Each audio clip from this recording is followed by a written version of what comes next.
Puji Tuhan, saya percaya saudara-saudara ada di dalam berkat Tuhan. Dan saya berdoa biar episode kali ini akan membawa kita makin hari makin kuat di dalam Tuhan. Masih dalam 1 Raja pasal 17, kita akan lihat ayat yang keempat, indah sekali, dan saya akan bacakan.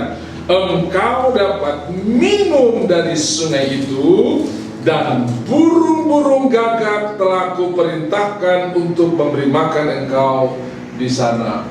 Banyak orang berkata, Tuhan itu cuma urusan surga, urusan keselamatan. Tetapi orang lupa bahwa makan dan minum kita pun diurus oleh Tuhan. Itu sebabnya Tuhan Yesus mengambil khusus satu topik di dalam Matius pasal 6, berbicara tentang hal kekhawatiran. Jangan kamu khawatir akan apa yang kamu makan, kamu minum, kamu pakai. Dan lihat buktinya di sini, di dalam melakukan tugas dan tanggung jawab, di dalam melakukan pelayanan yang dipercayakan Tuhan kepada kita, minum pun Tuhan sebutkan, makan pun disiapkan. Saya teringat kalau ada seorang utusan dari satu negara, katakanlah itu duta besar, dia pergi menjadi wakil dari negara itu di satu tempat, maka dia mewakili satu negara di kompleks yang kecil, di rumah di mana dia tinggal itu dia mewakili satu negara,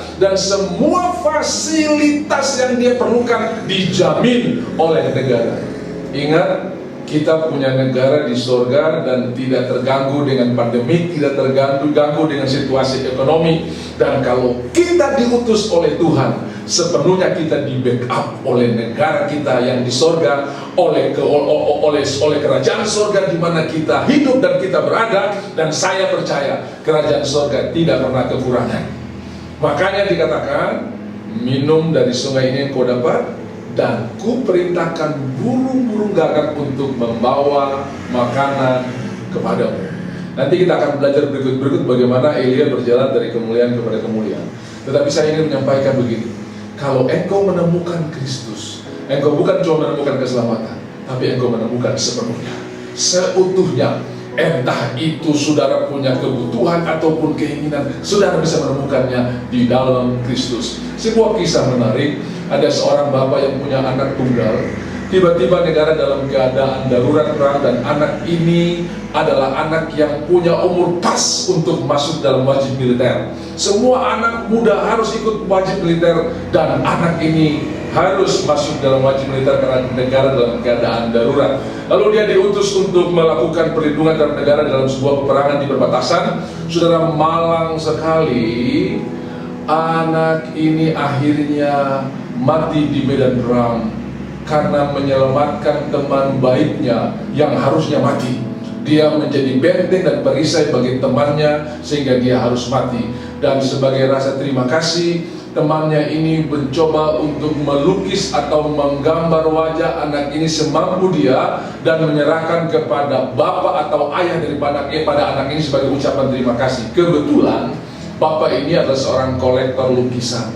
Saudara-saudara, lukisan itu tidak terlalu bagus, tetapi bapak ini sangat menghargainya. Bapak ini sangat terhibur, dan dia taruh lukisan ini di tempat yang paling utama dibanding lukisan-lukisan lain yang terkenal dan harganya sangat fantastis mahal.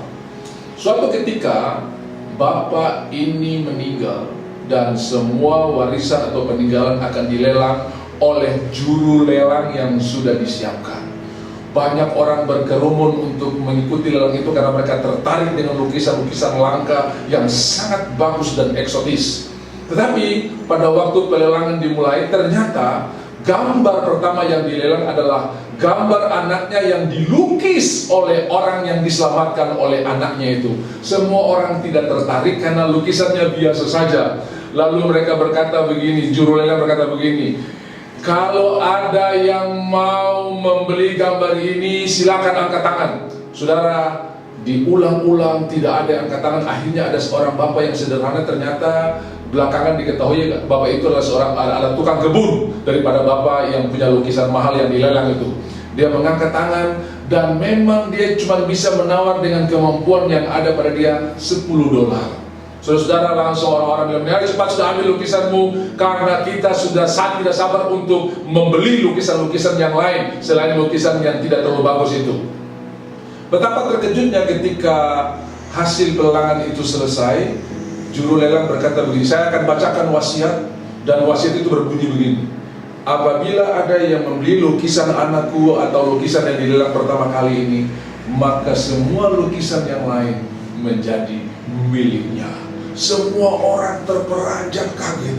Saudara, bapak yang tukang kebun ini tiba-tiba menjadi seorang milioner. Kenapa? Semua lukisan yang sangat mahal itu menjadi bagian dia. Apa yang saya mau cerita di sini?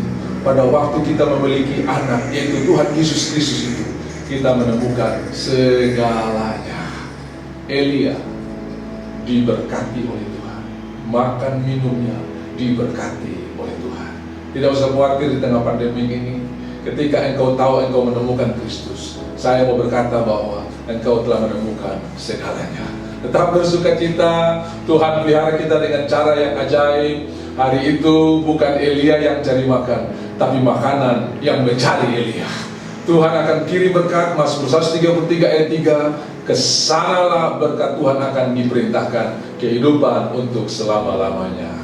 Tuhan Yesus memberkati. Amin.